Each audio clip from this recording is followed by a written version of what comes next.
નમસ્કાર, ગુજરાત 18 જેટ ન્યૂઝમાં આપનું સ્વાગત છે। નાયબ મુખ્ય દંડક અને જિલ્લા કલેક્ટર ધોળીધજા ડેમની રૂબરૂ મુલાકાત લઈ ડેમની સ્થિતિ અંગે જાણકારી મેળવી।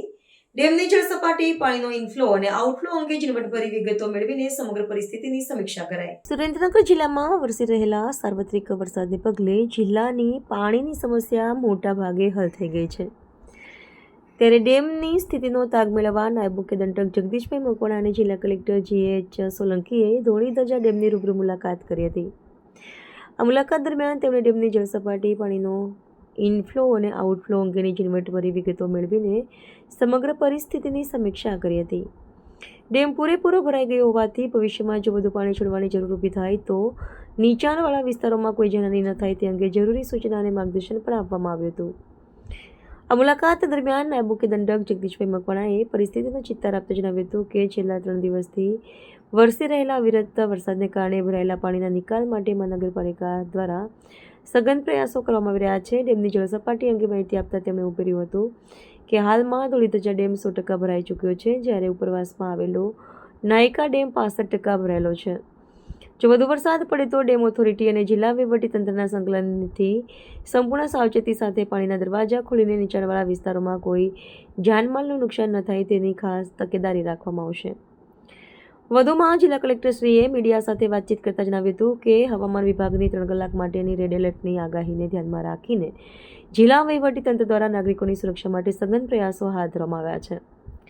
કોઈપણ પ્રકારની જાનમાલની હાનિ ન થાય તે હેતુથી ગત રાત્રે સુરેન્દ્રનગર મ્યુનિસિપલ કોર્પોરેશન વિસ્તારમાંથી 197 જેટલા લોકોને સલામત રીતે શેલ્ટર હોમ અને અન્ય સુરક્ષિત સ્થળોએ ખસેડવામાં આવ્યા છે, તેમજ તેમના રહેવા જમવાની યોગ્ય વ્યવસ્થા કરવામાં આવી છે।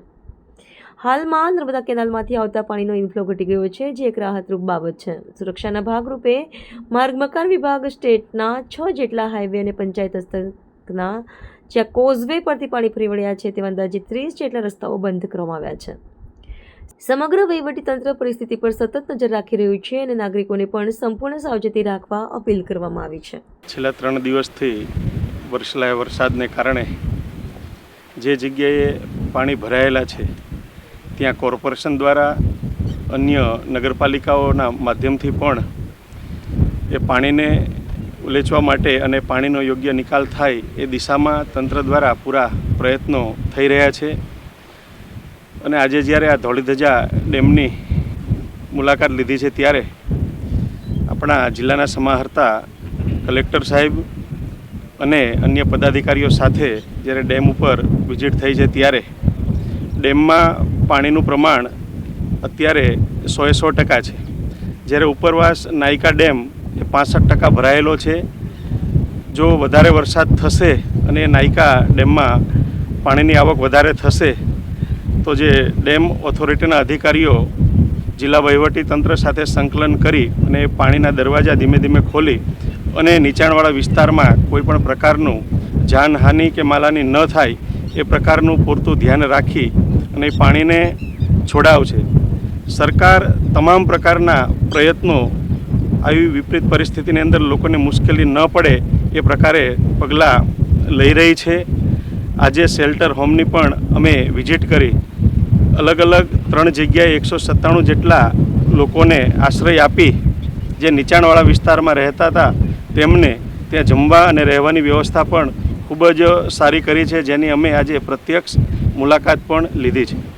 સાહેબ, જે આમ તો પાટડી તાલુકાનું કોચાડા ગામ ત્યાં 6 લોકો કોલસા પાડવા માટે અંદરના અંતરિયાળ વિસ્તારમાં ગયેલા, તે પાણીની વચ્ચે ફસાયેલા, તો જિલ્લા વહીવટીતંત્રના આપણા સમાહર્તા એવા શ્રી કલેક્ટર સાહેબે પાટણ કલેક્ટરનો સંપર્ક કરીને ત્યાંથી એમની SDR ટીમે એ 6 લોકોને એ પાણીમાંથી બહાર કાઢી અને એમનો જે નિવાસ હતો ત્યાં એમને શિફ્ટ કરી દીધા છે।